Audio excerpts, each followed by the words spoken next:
Night fell heavy over the HOA neighborhood, bringing with it a brutal winter storm that seemed angry at the world. Winds slicing through the air like cold knives, roofs shaking under the weight of fresh snow, and every house glowing warm from inside while the outside world froze in silence.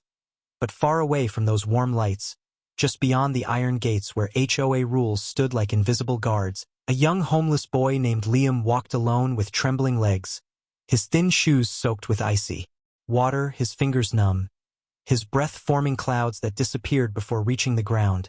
And even though he tried to pull his torn jacket closer around his small shivering body, it did nothing to protect him from the freezing air that felt crueler with every passing minute. And the saddest part was that no one, absolutely no one in that entire rich neighborhood, cared that a child was freezing outside, because the HOA had a written rule that said, "No outsiders allowed within the gates." A rule that treated Liam like a problem instead of a human being. So whenever he walked past the guardhouse, they ignored his small voice asking for warmth or leftover food, shutting their windows tightly so they wouldn't hear his quiet knocking. And tonight was no different, except for one thing. Tonight something strange happened, something that changed the direction of Liam's life forever. As he dragged his cold body past the hill where the wealthiest mansion stood, a massive estate owned by the billionaire Mr. Alden whose money funded half the HOA, Liam stopped suddenly because a faint sound touched his ears, so soft that at first he thought the storm was playing tricks on him. But then it came again, a weak, shaky cry, like someone fighting the cold with the last breath left in their lungs, and Liam's heart jumped inside his chest because the cry was not far. It was coming from the backyard of the huge mansion above him, a house so big it looked like a silent mountain in the dark, its windows black, its gates locked, its security lights dimmed because the HOA had reduced energy use to look efficient for the annual meeting. Liam listened carefully, his body shaking, and then once more he heard it.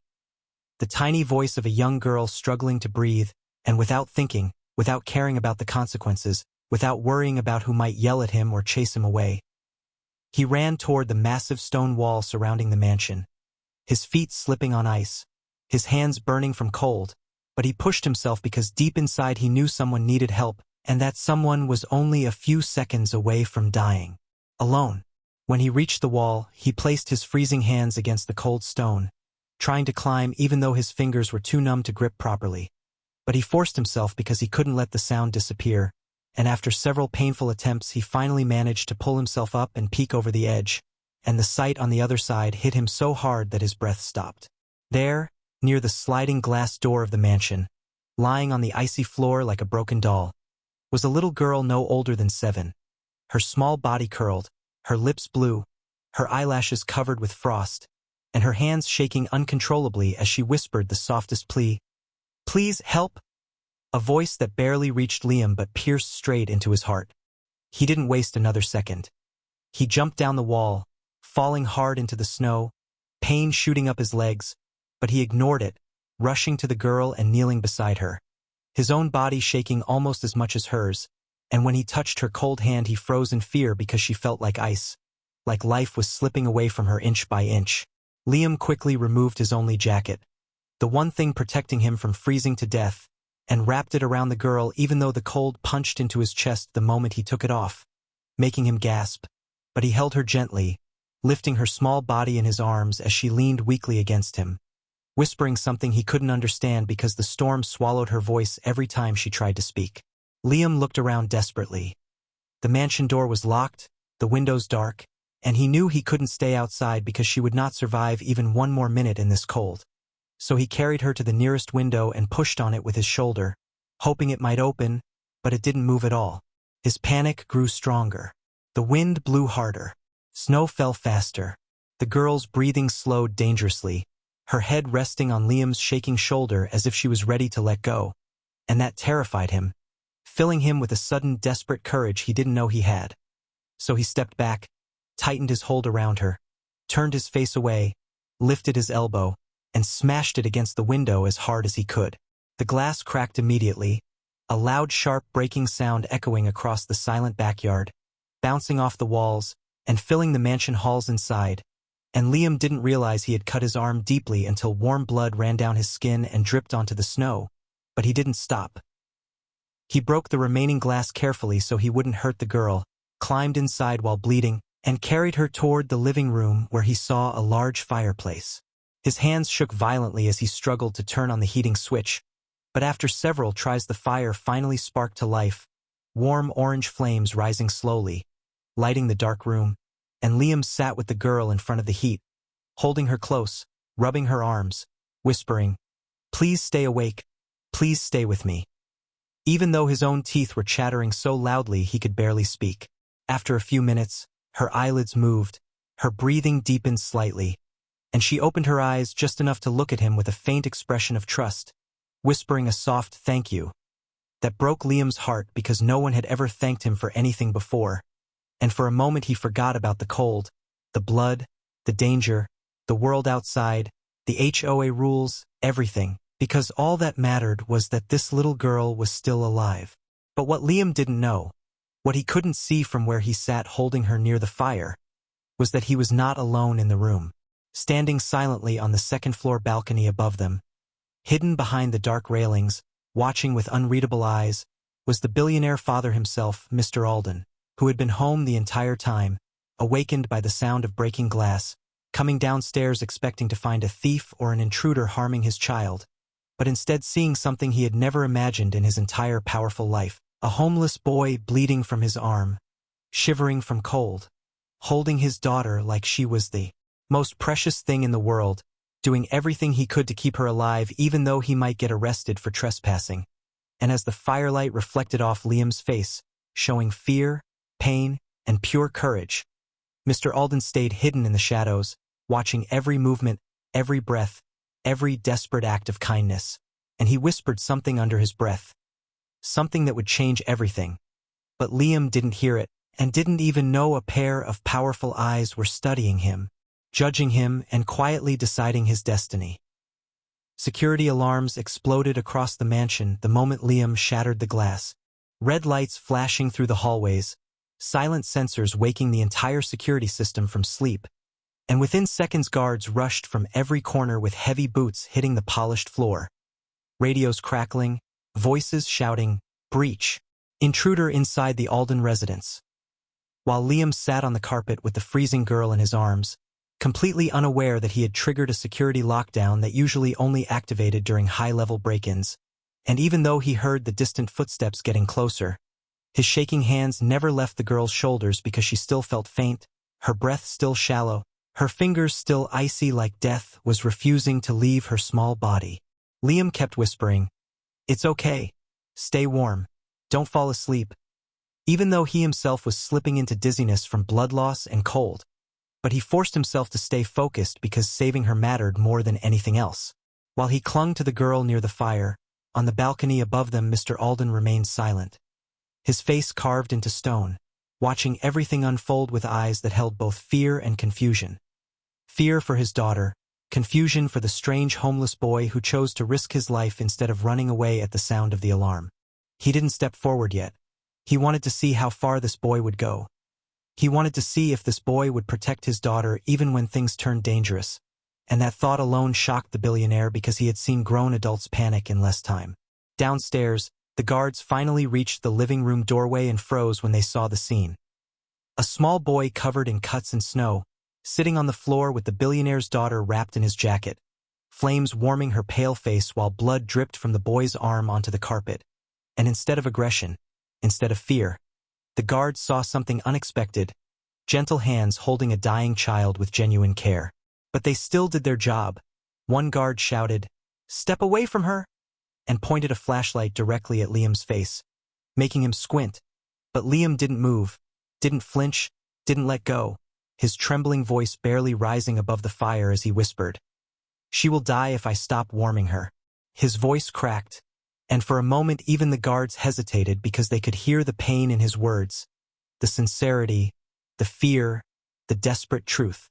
One guard stepped closer, ready to pull the girl away, but she suddenly reached her weak hand toward Liam and whispered, barely audible, "Don't take him."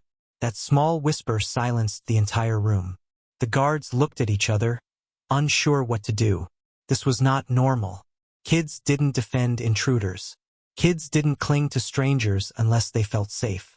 That one tiny gesture, that trembling hand clutching Liam's sleeve, forced everyone to pause. Meanwhile, the HOA neighborhood was already buzzing with rumors. Since the mansion alarm connected to the HOA central system, it triggered a notification saying unauthorized entry at Alden residence. And within minutes several HOA members gathered at their windows whispering, "A homeless boy broke in. He attacked someone. He must be dangerous," twisting the truth into something ugly without knowing anything. HOA President Ms. Collins, the coldest woman in the entire neighborhood, immediately sent a message to the council. "This is why outsiders must never be allowed near our community." She had no idea her own orders earlier had contributed to the girl's dangerous situation. Back inside, Liam tried to stand as guards approached him, but his legs buckled from pain. He still kept the girl safe in his arms, whispering, "Warm her first, then do whatever you want with me." And when he said those words, the firelight caught the cut on his arm again, making the guards realize he was injured badly, maybe too badly for someone his age, and he had still chosen to save the girl before himself. Upstairs, Mr. Alden finally stepped out of the shadows and descended the staircase slowly, each step echoing through the room, and the guards snapped to attention the moment they saw him, stepping aside instantly. Liam didn't notice him, too focused on keeping the girl alive, but the girl's eyes fluttered open when she heard her father's footsteps, and with a weak voice she whispered, "Daddy, he saved me," before closing her eyes again. That shattered something inside the billionaire that he never allowed the world to see. He rushed forward, kneeling beside his daughter, checking her pulse, her breathing, her temperature, and when he saw the jacket wrapped around her, Liam's torn jacket, he finally looked at the boy properly. Liam stared at him with frightened eyes, expecting anger, punishment, maybe even police, but instead he saw something surprising in Mr. Alden's expression. Shock mixed with guilt. The billionaire spoke, but not in the loud, commanding voice everyone feared. He spoke softly. "Why did you come here?" Liam swallowed hard, his voice shaking as he answered. "I heard her crying. She was freezing.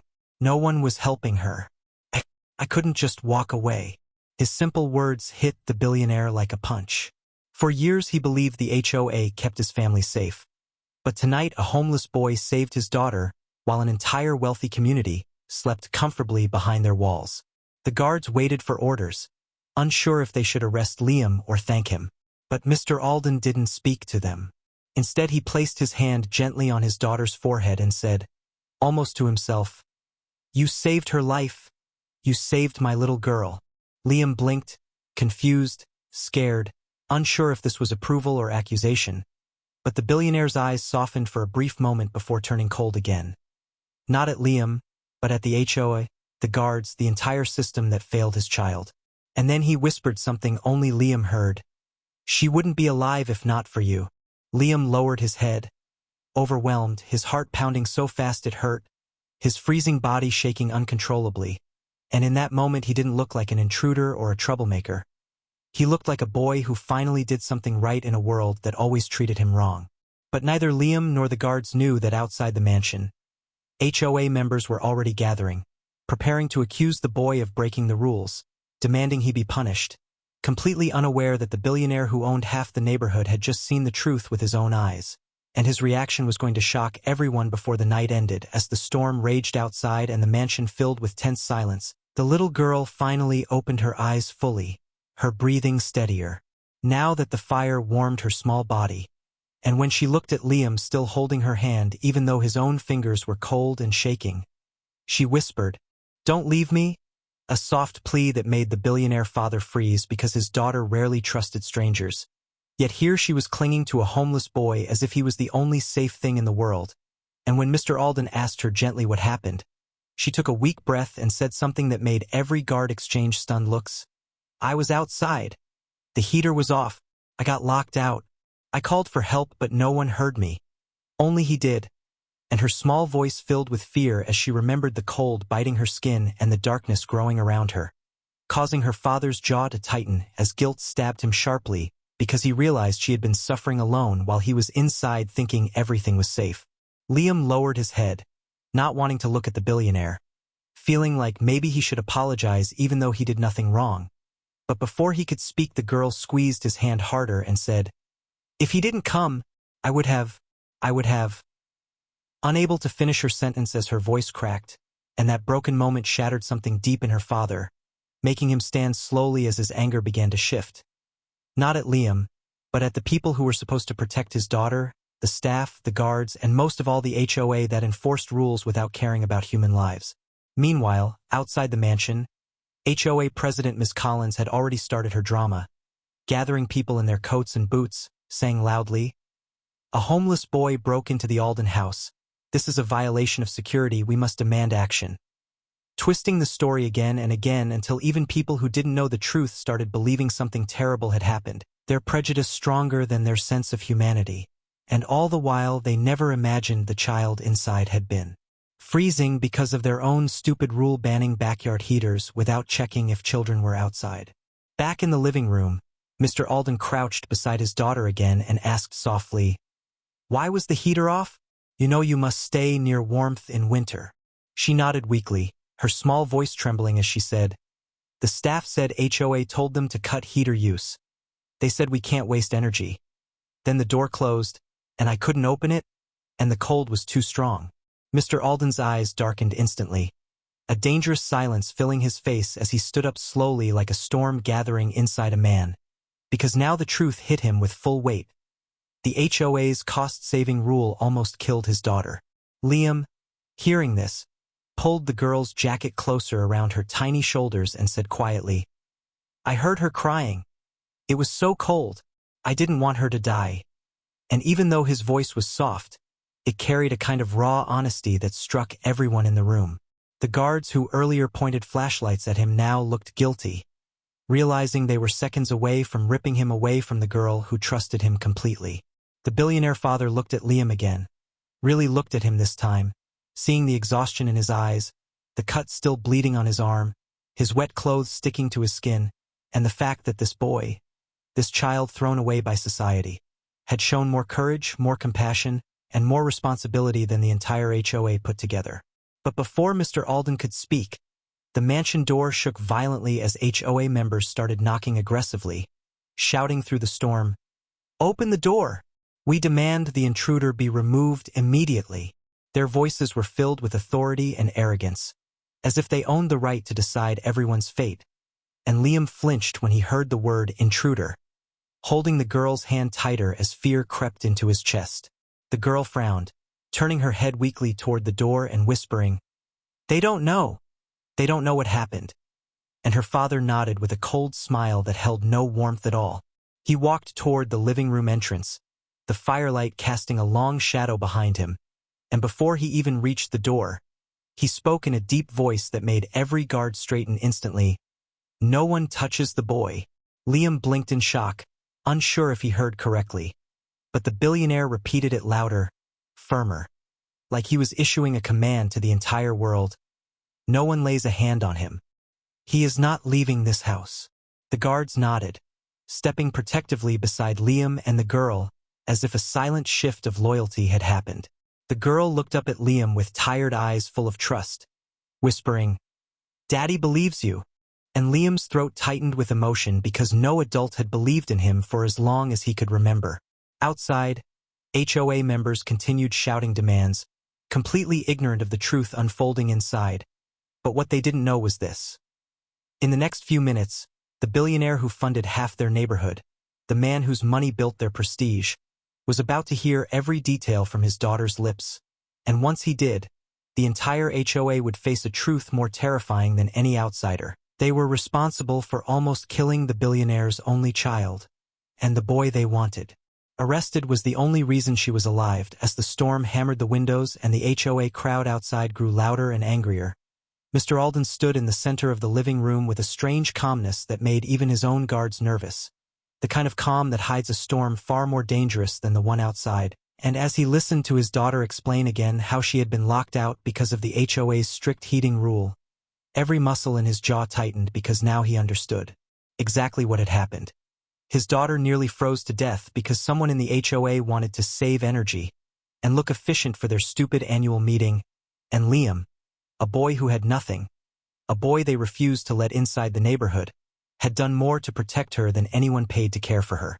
Liam sat on the soft rug near the fire, holding the blanket around the girl as she leaned weakly on his shoulder, still trembling but alive, and every time she opened her eyes, she looked at him before looking at her father, as if she was silently telling the world who her real protector had been.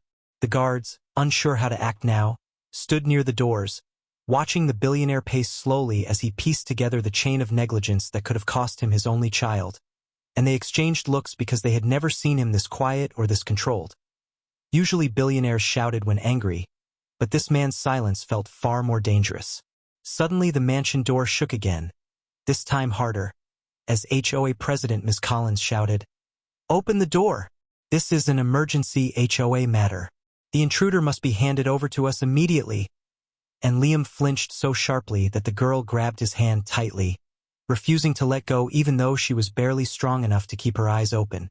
Mr. Alden turned when he saw Liam's fear, and something in him softened. Not pity, but a fierce protective instinct, because he realized the boy was terrified not of punishment but of being taken away from the only place he had felt safe in years. The billionaire kneeled in front of him, looked directly into his frightened eyes, and said quietly, "No one is taking you anywhere." And those 6 words were so powerful that Liam felt his throat close, emotion swelling up so quickly he almost burst into tears because no adult had ever defended him, not once in his entire life. But before he could even process that kindness, the front door burst open slightly as HOA members pushed again, and the guards had to brace the door to stop them from barging in without permission. Miss Collins' shrill voice echoed through the hallway, "If you don't open this door right now, the HOA board will file a violation report against you for harboring a trespasser." And that was the moment something snapped inside the billionaire. He stood up slowly, turned to his head guard, and said in a low, commanding voice, "Keep the door closed. No one enters my home without my permission." And the guard nodded instantly because when Mr. Alden spoke like that, even CEOs froze. Meanwhile, inside the living room, the girl stirred again and whispered to her father, "Daddy, they turned off my heater. I told them I get sick and cold. They didn't listen." And her voice broke as tears filled her eyes. Liam looked at her, his heart squeezing painfully, because he remembered how her hands felt like ice when he first picked her up, and he whispered gently, "You're safe now," even though he wasn't sure if he himself was safe. Hearing his daughter cry, something inside Mr. Alden hardened into steel. He held her cold hand for a moment, then stood, turned toward his office door, and said to the guards, "Bring me the security footage from tonight. Every angle, every camera." The guards hurried away. Liam's eyes widened, confused, because he had never seen powerful people act like this. He thought rich people cared more about rules and money than truth, but here was a billionaire preparing to defend him. But the truth was even deeper. Mr. Alden wasn't just defending Liam. He was preparing to destroy anyone responsible for endangering his daughter. Upstairs, he watched the footage. The staff cutting the heater, the girl stepping outside, the door locking behind her, her small figure slowly falling into the snow, her voice calling for help while cameras recorded her suffering, and finally, Liam climbing the wall, falling into the snow, running to her, taking off his only jacket, smashing the window with his own body to save her life. When the footage ended, Mr. Alden's hand clenched so tightly around the tablet that the metal frame bent. He marched back downstairs with the footage still playing on the screen, his voice cold and sharp as frost as he said, "Everyone, gather around." The guards stepped closer. Liam looked up shakily. The girl squeezed his hand again. Mr. Alden pointed to the screen and let the video play from the beginning, letting every guard witness every second of the truth, and by the time it reached the part where Liam wrapped his jacket around the girl, half of the guards looked away, ashamed, because they realized they had almost arrested a child who risked his life for someone else's. Mr. Alden lowered the tablet, his eyes burning with fury as he finally spoke. "The HOA rules almost killed my daughter." Liam gasped softly, not expecting the billionaire to say it out loud, but he did, louder this time. "They cut her heat. They locked her outside. They ignored her cries. And this boy saved her." The guards looked stunned. The girl smiled weakly at Liam, and Liam lowered his head, overwhelmed, his eyes stinging as he whispered, "I just didn't want her to die." At that exact moment, the HOA members outside shouted again, "Send the boy out. He broke the rules." And the billionaire let out a slow, dangerous breath as he turned toward the front door, his voice dropping to a whisper filled with steel. "They want a boy punished for saving my child. Fine. Let them come inside. Let them stand in front of me. I want to hear them say it to my face." And with that, he walked toward the entrance, ready to face the HOA, ready to expose their cruelty, and ready to defend the boy who had become the one person his daughter trusted most in the entire world. As the door shook under the pressure of the furious HOA crowd, Mr. Alden walked toward the entrance with the cold determination of a man who had already made up his mind, the security footage playing on the tablet in his hand like a silent weapon ready to be unleashed, and the guards stepped aside respectfully, watching him with a mixture of fear and admiration because they had never seen him like this. So controlled, so calm, yet simmering with a rage that felt powerful enough to break the entire HOA system in half. And inside the living room Liam sat, frozen beside the fire with the little girl still holding his hand tightly, her fragile fingers wrapped around his like she was afraid he might disappear if she let go. And he didn't move either because for the first time in years someone was protecting him instead of pushing him away. The door finally swung open just enough for the billionaire to step forward, and outside, HOA President Ms. Collins stood at the front of the crowd, her coat perfect, her chin lifted, acting like the queen of the neighborhood as she snapped, "Mr. Alden, this is an extremely serious violation. You are harboring an intruder who broke into your property. We demand he be removed immediately."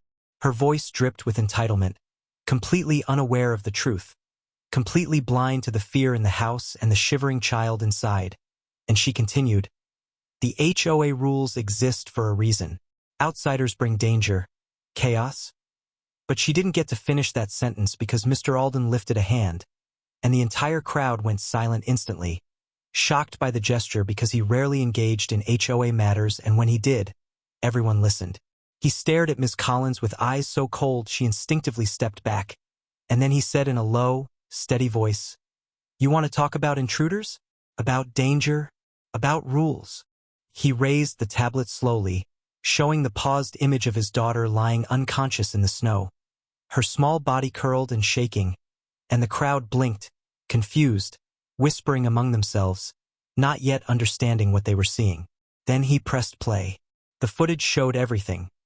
The heater being turned off by staff following HOA orders, the little girl walking outside, the door locking behind her, her tiny voice calling for help while the temperature dropped, the minutes passing with no one checking on her, and finally Liam climbing the wall with shaking hands, falling into the snow, running to her without hesitation, wrapping his jacket around her even though he was freezing, and smashing the window with his own elbow to pull her to safety.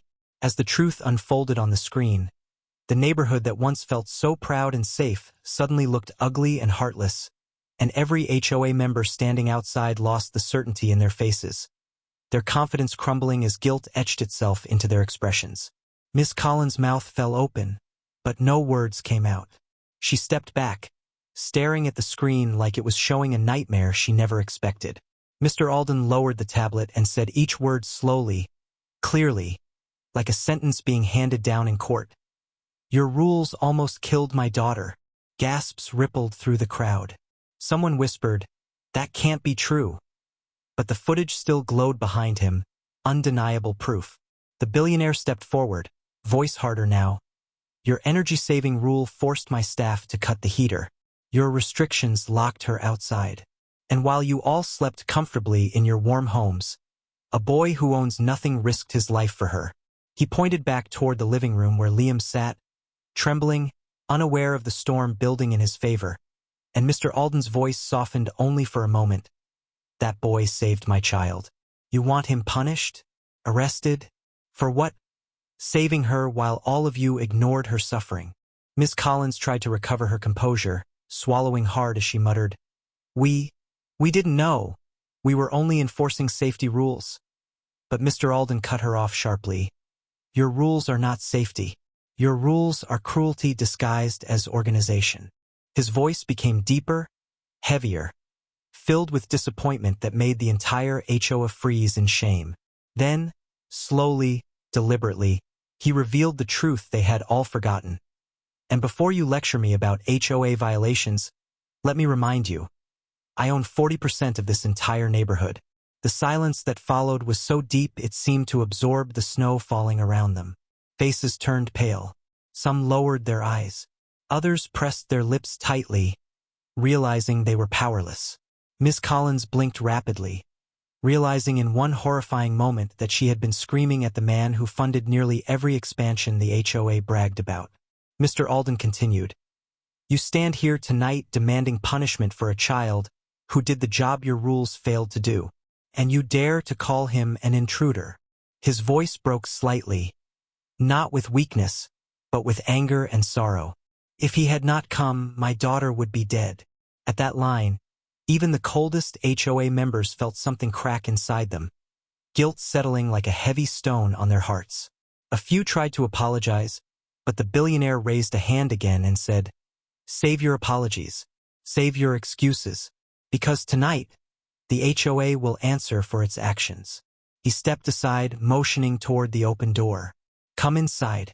See the boy you tried to label as a threat. See the child he saved. And then look me in the eye and tell me again that he should be punished." Not a single person moved. Not one dared to step forward. Miss Collins' voice trembled for the first time as she said, "Mr. Alden, we didn't mean for this to happen." But he turned away from her like she was nothing more than a cold wind, walking back into the house where his daughter and the homeless boy sat together like they were connected by fate itself, and what he whispered under his breath made the entire crowd tremble. Tonight, the HOA learns who truly protects this neighborhood. When Mr. Alden walked back into the living room, the entire energy of the mansion shifted. Guards straightened their shoulders, the fire burned brighter, and Liam sat frozen in place with the little girl still clutching his hand as if he was the only anchor holding her to safety. And Mr. Alden stood in front of them silently for a moment, his eyes moving from his pale daughter to Liam's trembling body, and he realized deeply that this boy, this shivering, injured, homeless child, had shown more love, more bravery, and more humanity than the entire HOA combined, and that truth struck him harder than any business betrayal ever had. He crouched beside his daughter and brushed her hair gently away from her cold forehead, his voice softening as he whispered, "You're safe now." Then he turned his gaze toward Liam, who immediately lowered his eyes, expecting punishment, expecting rejection, expecting the same treatment the world always gave him, but instead Mr. Alden said the words the boy never expected to hear. "Thank you for saving my little girl." Liam blinked rapidly, his throat tightening as if his body didn't know how to react to gratitude, and he whispered, I just heard her crying. I thought she would die." But before he could finish, his voice broke, and he pressed his shaking hands against his knees to hide the emotion flooding through him. Meanwhile outside, the HOA crowd stood in the snow, silent, shaking, confused, ashamed, realizing they were not the heroes they pretended to be. They were the villains of tonight's story, and when Mr. Alden finally opened the door wider and motioned for them to step inside, many hesitated, their pride clashing with guilt, but they knew they had no choice. He owned nearly half their neighborhood, and tonight he owned their fear. Miss Collins stepped forward first, her voice small now instead of sharp. "Mr. Alden, we need to discuss how to move forward." But he didn't offer her a seat, didn't soften his tone, didn't pretend to be polite.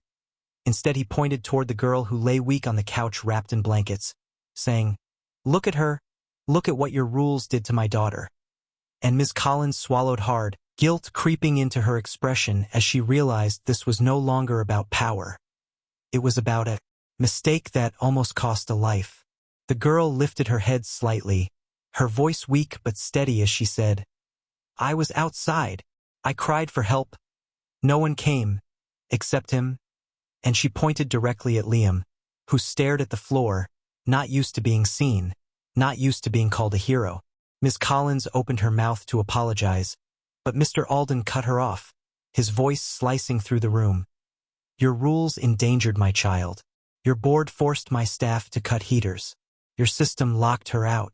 And instead of asking what happened, you stormed to my house to attack the boy who saved her." The HOA members shrank in embarrassment. their eyes burning with shame. And then the billionaire delivered the blow that shook the entire neighborhood. As of this moment, I am dissolving the entire HOA board. Gasps exploded through the room. Ms. Collins' face drained of color, and she stuttered, You can't. The HOA bylaws. But he stepped closer, towering over her with a calmness that terrified her more than any shout ever could. I wrote those bylaws. I funded the land. 40% of this neighborhood exists because of my investment. So yes, I can. And I am. Her legs almost buckled beneath her as the guards escorted the HOA members to the side. Not aggressively but firmly, like people being removed from power, and the room grew quiet as Mr. Alden walked back toward Liam, kneeling down so he could look directly into the boy's frightened eyes. "What is your name?" he asked gently, and Liam whispered, "Liam, sir." Like he wasn't sure he was allowed to speak, the billionaire placed a hand on his shoulder, steady and warm, and said, "Liam, you risked your life for my daughter. No one in this entire neighborhood did what you did. You showed courage I cannot ignore." Liam's eyes filled with tears, not because he wanted anything, but because for the first time in his life someone saw him as a person, not a problem. The girl weakly reached out and took his hand again, whispering, "Daddy, can he stay here? Please?" And her father paused, glancing between the two of them, seeing the bond that had already formed, and something softened in him. A piece of humanity he had forgotten in the world of power and wealth. "Yes," he said quietly. "He will stay here until he has a safe place, until he has a future, as long as he needs." Liam looked shocked, breath caught in his chest, unable to speak, unable to believe what he heard because no one had ever offered him a home, not even temporary, and his voice cracked as he whispered, "But I don't belong here." The billionaire shook his head. "You belong here more than the people who nearly cost my daughter her life."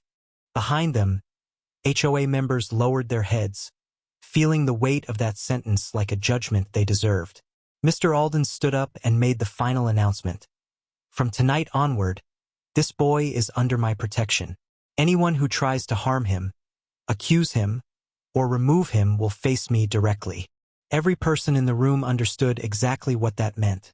No one crossed Mr. Alden and survived with their reputation intact. As the storm outside finally began to calm, the billionaire guided his daughter's head gently onto the couch pillow, then helped Liam stand, supporting the boy as his injured arm throbbed painfully. And for the first time in years, Liam felt warmth that wasn't from a fire. It was from someone caring, truly caring. The HOA members quietly left the mansion, defeated, humiliated, and broken. While inside the living room, the billionaire whispered to his daughter, "He saved you. Remember that." She nodded sleepily, squeezing Liam's hand one last time, and as the fire crackled softly in front of them, Liam finally allowed himself to breathe, realizing that tonight, in the house of the richest man in the neighborhood, he was no longer invisible. He was no longer unwanted. He was no longer alone. He had become something no HOA rule could erase, the hero who saved a billionaire's child.